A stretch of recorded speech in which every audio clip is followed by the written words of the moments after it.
সম্মানিত দর্শক, আপনারা ইতিমধ্যে জেনে গেছেন যে নেপালের সরকার বাংলাদেশের মতো করেই যে শেখ হাসিনা সরকার যেভাবে বিপ্লবীদের নিকট পরাজিত হয়েছে এবং যেভাবে আওয়ামী লীগ সরকারের কর্তা ব্যক্তিরা পথে ঘাটে লাঞ্ছিত হয়েছে, তার চেয়েও নির্মমভাবে নেপালের একটি সরকারের পতন হয়েছে এবং সেখানে বাংলাদেশের চেয়েও হৃদয় বিদারক ঘটনা ঘটেছে। সেখানকার যে অর্থমন্ত্রী, তাকে বেদম প্রহার করা হয়েছে, কাপড় চোপড় খুলে ফেলা হয়েছে এবং সে বেঁচে আছে কিনা আমরা বলতে পারবো না।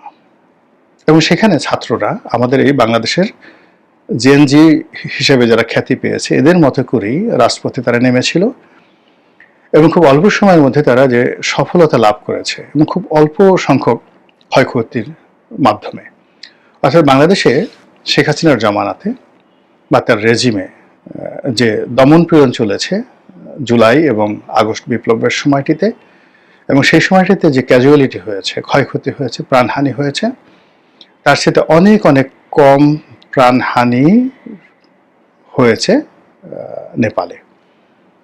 তো এরপরও সেখানকার সরকার, সেখানে পতন ঘটেছে, সরকার পালিয়ে গেছে হেলিকপ্টারে করে, মানে প্রধানমন্ত্রী ওলি তিনি পালিয়ে গেছেন, স্বরাষ্ট্রমন্ত্রী পদত্যাগ করেছেন, প্রত্যেকটা নেতাদের বাড়িতে ঘরে আগুন লাগিয়ে দেওয়া হয়েছে এবং সরকারি দলের যারা লোকজন রয়েছে তারা বলতে গেলে কোথায় কি অবস্থা আছে এখন পর্যন্ত কেউ বলতে পারছে না।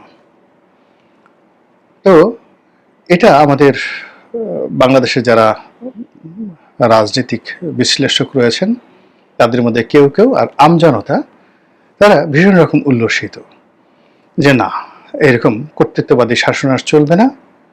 আর যাকে বলা হয় তরুণ যারা যুবক রয়েছে তারা যে আন্দোলন করছে, সে আন্দোলন মোকাবেলা করার ক্ষমতা নেই। এবং অনেকে বলার চেষ্টা করছেন যে বাংলাদেশের এই পতন হলো, শেখ হাসিনার পতন হলো, এটা মূলত নরেন্দ্র মোদীর পতন।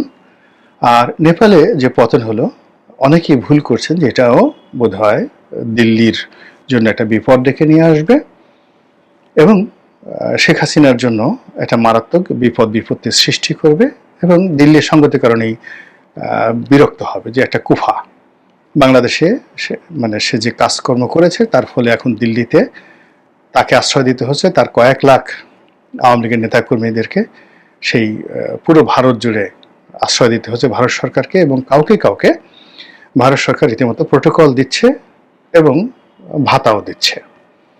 তো এটা একটা যন্ত্রণা।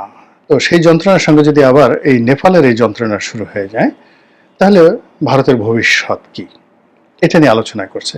পরবর্তীতে আমি দেখলাম যে এই যে নেপালে যে ঘটনাটি ঘটল, এতে করে ভারতের কপাল খুলে গেছে। কপাল খুলে গেছে এই কারণে হলো যে যে সরকারটি, এই সরকারটি মূলত চীনাপন্থী সরকার, ভারত বিরোধী সরকার, এবং তারা কর্তৃত্ববাদী একটি শাসন ব্যবস্থা কায়েম করেছিল। সেই কর্তৃত্ববাদী শাসন ব্যবস্থা কায়েম করেছিল চীনা মদতে, এবং এরা স্পষ্টতই অ্যান্টি ভারত ছিল। এবং আমরা বেশ কয়েকবার শেখ হাসিনার জামানাতে আমি কয়েকটা ভিডিও বানিয়েছিলাম যেখানে নেপালি সেনাবাহিনী তাদের যে সীমান্ত, সেই সীমান্তে তারা গুলি করে তারা সেই ভারতীয় সৈন্যবাহিনীকে রীতিমতো তাড়িয়ে দিয়েছে এবং অনেক গ্রামবাসীকে তারা তাড়িয়ে দিয়েছে। এবং আপনারা জানেন যে নেপালের সঙ্গে ভারতের এখনো পর্যন্ত উন্মুক্ত বর্ডার, একদম খোলা বর্ডার রয়েছে 1600 মাইল, 1600 কিলোমিটার। এবং এই যে উন্মুক্ত বর্ডার, এই বর্ডার দিয়ে ভারতের নাগরিক কোনো রকম পাসপোর্ট ভিসা ছাড়া নেপালে ঢুকে যেতে পারে। আর নেপালের পাসপোর্টধারীরা, নাগরিকরা, তারা কোনো রকম পাসপোর্ট ভিসা ছাড়া ভারতে ঢুকে যেতে পারে এই উন্মুক্ত বর্ডার দিয়ে। দ্বিতীয়ত, নেপালে ডুয়েল কারেন্সি, অর্থাৎ সেখানে ভারতের মুদ্রা, ভারতীয় রুপি যেভাবে চলে, নেপালের মুদ্রাও সমানভাবে চলে একই সঙ্গে। আমাদের দেশে যেমন ডলার, পাউন্ড, এগুলোর মূল্য রয়েছে, কিন্তু এগুলো আপনি দোকানে বিক্রি করতে পারবেন না বা দোকানে এগুলো দিয়ে কোনো পণ্য সামগ্রী কিনতে পারবেন না। কিন্তু যেটা আপনি করতে পারবেন যাকে বলা হয় নেপালে, সেটা হলো ভারতীয় রুপি দিয়ে আপনি অনায়াসে পুরো নেপাল ঘুরতে পারবেন। তৃতীয়ত হলো যে নেপালের সঙ্গে ভারতের যে ঐতিহাসিক সম্পর্ক, সেই সম্পর্কের ভিত্তিতে একটা সময়, বিশেষ করে রাজতন্ত্র যখন ছিল, একটা সময় তাদের মধ্যে যে কৌশলগত সম্পর্ক ছিল, সেই সম্পর্কের ভিত্তিতে মানে এটাকে মনে করা হতো ভারতের একটা অঙ্গরাজ্য বা করদ রাজ্য। তো এর বাইরে নেপালের একটা সম্প্রদায় রয়েছে, গুর্খা, পাহাড়ে বসবাস করে। তো এরা বিশেষ যোদ্ধা এবং বিশ্বস্ত। পৃথিবী উল্টে গেলেও, মরে গেলেও তারা আপনার সাথে বেইমানি করবে না। এবং এরা সেনাবাহিনীতে এতটা বিশ্বস্ত যে ব্রিটিশ জমানাতে ব্রিটিশ সরকার একটা রেজিমেন্ট তৈরি করেছিলেন, গোর্খা রেজিমেন্ট। শুধুমাত্র নেপালের এই অধিবাসীদেরকে নিয়ে তারা একটা রেজিমেন্ট তৈরি করেছিলেন, এবং এই রেজিমেন্টটি ব্রিটিশ সরকারকে সবসময় ঘুমাতে দিত। মানে যেখানে এই রেজিমেন্টের কর্মকর্তারা রয়েছে, সেখানে ব্রিটিশ সরকারের কর্তারা মনে করতেন যে তারা চোখ বুজে ঘুমাতে পারতেন। তো পরবর্তীতে ভারত যখন স্বাধীন হলো, তারা তখনও এই গোর্খা রেজিমেন্টটা রেখে দেয়, এবং এখানে তারা সেই ওই নেপালের যারা গোর্খা সম্প্রদায়, সেখান থেকেই তারা সবসময় রিক্রুট করে এই রেজিমেন্টটাকে তারা চালু রেখেছিল। কিন্তু 2022 সনে নেপাল সরকার, মানে চীনের মদতে পরিচালিত নেপাল সরকার, তারা বলল যে না, আমরা আমাদের এই সদস্যদেরকে বা অধিবাসীদেরকে আর ভারতের এই গোর্খা রেজিমেন্টে ভর্তি করাবো না বা চাকরি করতে দেব না। তো এই একটা বিষয় ছাড়া আর সব ব্যাপারই মোটামুটি আগের মতোই সম্পর্ক রয়েছে। কিন্তু মূল ব্যাপারটা হলো 2008 সন থেকে এখানে একচেটিয়াভাবে এখানে চীনের কর্তৃত্ব বৃদ্ধি পাচ্ছে, এবং এই যে সরকারটির পতন হলো, এটা একটি দলই 2008 থেকে একেবারে পতনের আগ পর্যন্ত এই সরকার পরিচালনা করে আসছে। কিন্তু এই সরকার ঘন ঘন, মানে 6 মাস, 7 মাস, 1 বছর পরপরই সরকার পরিবর্তন হতো, কিন্তু দল ঠিকই আছে। কিন্তু সংসদের সংখ্যাগরিষ্ঠতার কারণে, তারপরে প্রধানমন্ত্রী যিনি ছিলেন তার প্রতি অনাস্থার কারণে, এটা অনেকটা আমাদের যে পিয়ার সিস্টেমের মতো, সেই পিয়ার সিস্টেমের কারণে কি হলো, সরকারের ঘন ঘন পরিবর্তন হতো, কিন্তু পার্টি ছিল একটাই, সেই 2008 থেকে এখন পর্যন্ত একই পার্টি ছিল। ফলে এই সরকারে যারা 2008 সনে প্রধানমন্ত্রী ছিলেন, কিংবা 2012 সনে প্রধানমন্ত্রী ছিলেন, 2022 সনে প্রধানমন্ত্রী ছিলেন, এই সকলের প্রতি জনগণের ক্রোধ আর ক্ষোভ রয়ে গেছে। তার সঙ্গে সঙ্গে ভারত মদত দিচ্ছে।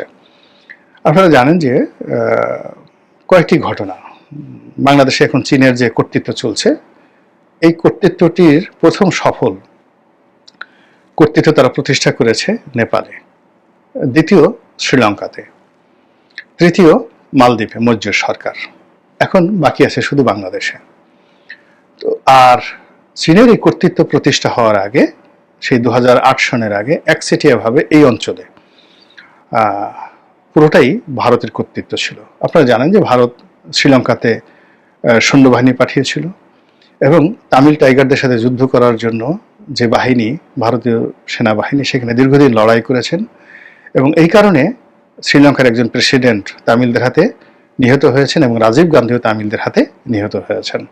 তো সেই শ্রীলঙ্কা, যার সঙ্গে তার এমন সম্পর্ক, সেই সম্পর্কটা নষ্ট হয়ে গেছে, এবং সেখানে চীনের কর্তৃত্ব, প্রভুত্ব এখনো পর্যন্ত চালু আছে। আর যেটিকে বললাম যে ভারতের একটা করদ রাজ্য মনে করা হতো নেপালকে এবং ভুটানকে, এই দুটো জায়গাতেও চীনের কর্তৃত্ব চালু হয়ে গেছে 2008 থেকে। আর মামুন আব্দুল গায়ুম যখন ছিলেন এরশাদ জামানাতে, তখন থেকে এখানে মালদ্বীপ বলতে মূলত একটা ভারতীয় করদ রাষ্ট্র এরকম ছিল। এবং সেখানে পুলিশ বাহিনীর বাইরে, পুলিশ বাহিনী শুধু মালদ্বীপের ছিল, আর বাইরে যে সেনাবাহিনী, এটা মূলত ছিল ভারতের।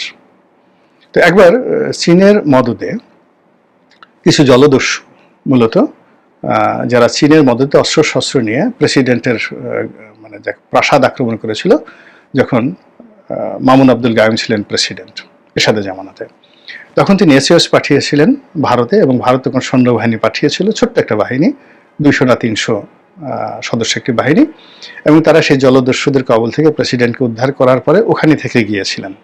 এইবার চীনা মদতের সরকার মৌর্য আসার পরে তিনি তার দেশ থেকে ভারতীয় সৈন্যবাহিনী সেই তাড়িয়ে দিলেন। তো এই হলো পাক ভারত উপমহাদেশের ভারতের কর্তৃত্ব বনাম চীনের কর্তৃত্ব, আর বাংলাদেশের শেখ হাসিনার যে পতন, পালিয়ে যাওয়া, এটার পেছনে যে একটা চীনের বিরাট হাত রয়েছে, আর বর্তমান যারা আছেন তাদের পেছনে যে চীনের একটা বিরাট হাত রয়েছে, এটা আমরা সবাই জানি। আর এই অবস্থাতে চীনের সবচেয়ে বিশ্বস্ত দীর্ঘমেয়াদী পার্টনার তারা জনবিক্ষোভে ক্ষমতাচ্যুত হলো, যাকে বলা হয় নেপালে, এবং সেখানে প্রধানমন্ত্রী পালিয়ে গেছেন, আরেক প্রধানমন্ত্রীর স্ত্রীকে পুড়িয়ে মারা হয়েছে, সাবেক প্রধানমন্ত্রীর স্ত্রীকে পুড়িয়ে মারা হয়েছে। এবং এখানে যে অবস্থা ঘটেছে সেখানে যাকে বলা হয় চীনের আর এখানে মাথা উঁচু করে দাঁড়ানো বা এখানে চীনের কোনো পলিসি বা চীনের যে বিনিয়োগ, এটা অ্যাবসলিউটলি এখানে একেবারে জিরোতে চলে আসবে।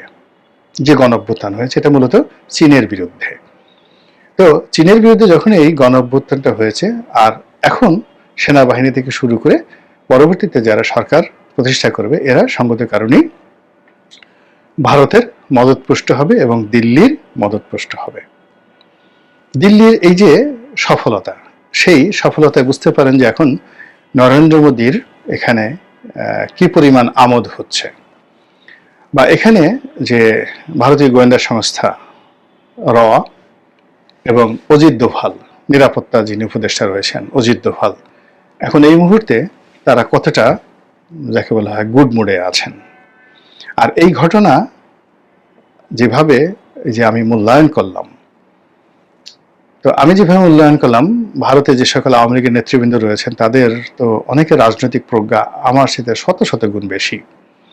তারা এই মূল্যায়ন নিজেরা যখন করছেন, এবং এই মুহূর্তে যখন দিল্লি এবং কলকাতা বা অন্যান্য মূল স্ট্রিমের যে সকল ভারতীয় মিডিয়া যেভাবে উল্লাস প্রকাশ করছে, এতে করে আওয়ামী লীগের যারা লোকজন রয়েছেন তাদের মধ্যে কি পরিমাণ খুশির বন্যা বয়ে যাচ্ছে এবং কেন, সেটাও আপনারা খুব সহজে অনুধাবন করতে পারছেন। আর শেখ হাসিনার অবস্থা, তিনি কি মুচকি হাসছেন, নট্য হাসি দিচ্ছেন, নাকি কি করছেন, এটা আপনারা যার যার রুচি অভিরুচি অনুযায়ী কল্পনা করে নিন। আল্লাহ আমাদের সবাইকে হেদায়েত